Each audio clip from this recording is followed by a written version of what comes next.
My eyes that can see, my mouth that can taste and speak, but I ran out of room. My nose that can smell.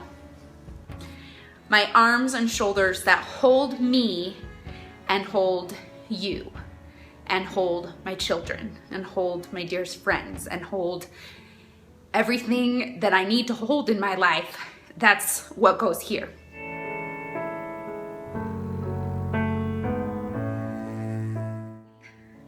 My belly that I've hated since after I had children and I got a hernia, and as you can see it's a little, I have a hernia, the muscle's torn, and so kind of looks like a Cabbage Patch nose to me.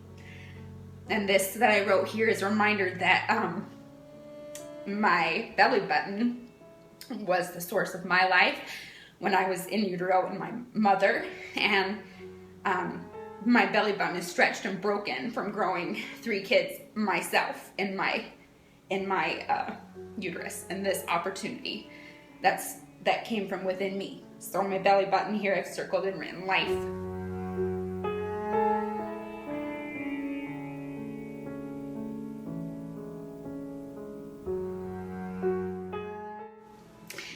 My low abdominals here, I wrote fertility because I hadn't had my period in, I don't know, years, because my body fat percentage is so low and my body just stopped having it, and I've just kind of let myself choose my foods without a strict regimen. I've let myself choose my workouts that are maybe more movement oriented than they are for aesthetics, and I got my period back. Sorry if that's TMI, but it's just an invitation for me to be more in touch with my body and to feel my femininity and what what my body's meant to do and the power of creation that I have. And so I wrote fertility there.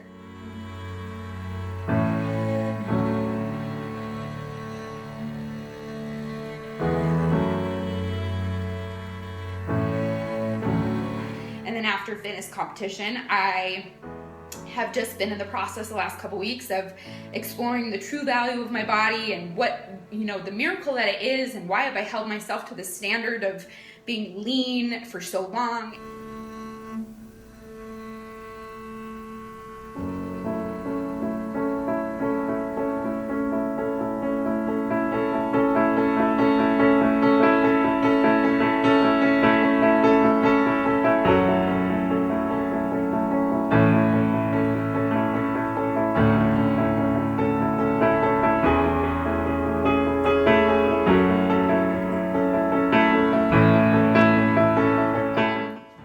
Abundance here on this arm.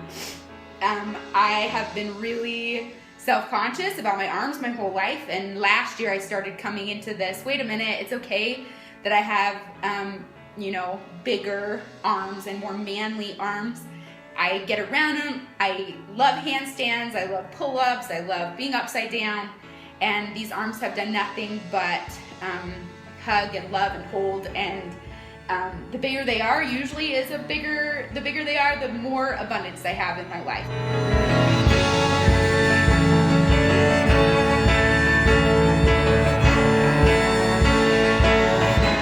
And I would invite you to look kind of at your problem areas as maybe actually what's happening is that you're experiencing abundance. And for centuries, since the beginning of time, we have struggled as a humanity with deprivation. We've gone, our whole lives revolved around growing and finding and hunting and preparing food, and we're living in a time of abundance, and for that I have gratitude.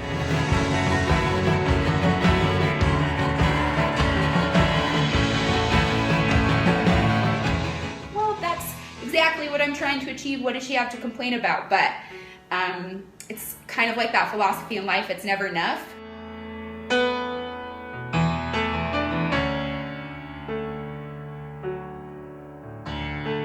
You're always chasing better, more, and leaner, or whatever it is, and you can find something in your life that's the same. If it's not your body, maybe it's the size of your house or the cleanliness of it, or it could be something that you're pushing your kids to do and you project it onto them, or it could be the passport, the stamps you have in your passport.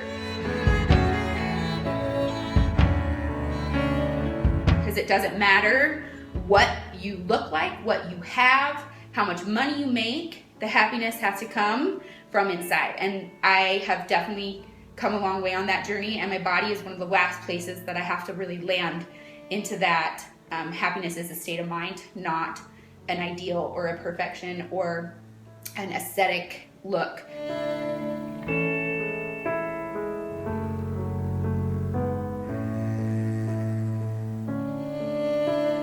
And then this is my favorite, because all my clients come to me and grab the inside of their legs and say, I want to get rid of this, or I want to get rid of this.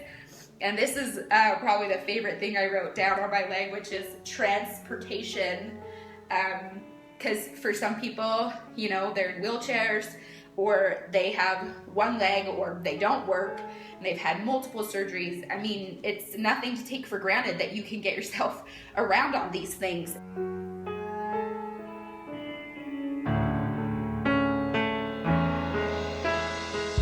My invitation to myself is to never grab my body ever again here or here or here or here and hear the message in my mind or coming out of my mouth that I want to lose something here, because there's no part of my body that I want to lose, and I'm coming into that realization.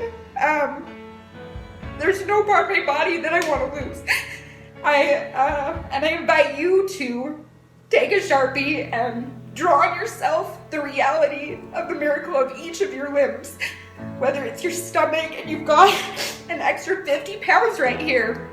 I don't care. Whether it's your arms and you think that they hang and dangle. I don't care. I want you to really look at yourself in the mirror. I want you to look hard and look at each limb and body part and ask yourself, what does your body do for you? Because it truly is a miracle. And I'm not just saying that from this place of, I understand that I am 17% body fat and that I look incredible and my body can do incredible, amazing things. But I promise you that the inside of my head probably didn't look any different than the inside of yours when you had 100 pounds to lose. Because it's about coming to a place of loving and accepting your body.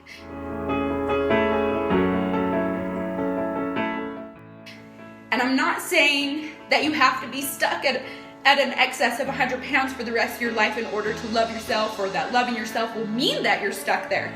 In fact, I think that when we really come to this place where we love ourselves, choosing vibrant foods that nourish us is easier, choosing movement that feels joyful and isn't for creating an aesthetic change, but something that feels really good.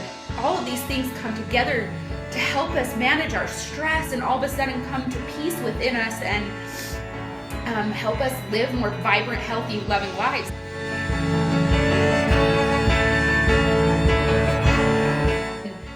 It really doesn't matter. It doesn't matter when you look at a photograph of me and I look back at my pictures when I'm on stage in this very same suit that seriously I can't even turn around because it doesn't cover my butt anymore.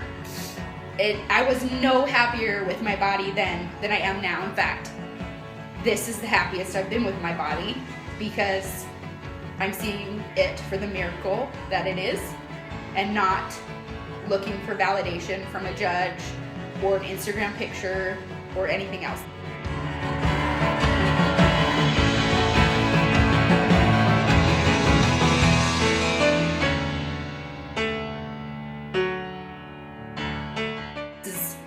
This is me. This is my body. It's abundance. It's a miracle. It's my life. It's my breath. It's my growth. And it's my smile and my joy. And thanks for letting me share this with you. It's a little bit crazy. My brother walked in when I was writing. I was trying to write on my face, and he said, "My sister's gone crazy." And maybe I have. But maybe in a world full of aesthetic perfection, I'd rather be crazy than hunting something that will never fill me up in the way that I want to be filled up. So that I leave with you, and always the invitation to get happy sweating. Peace.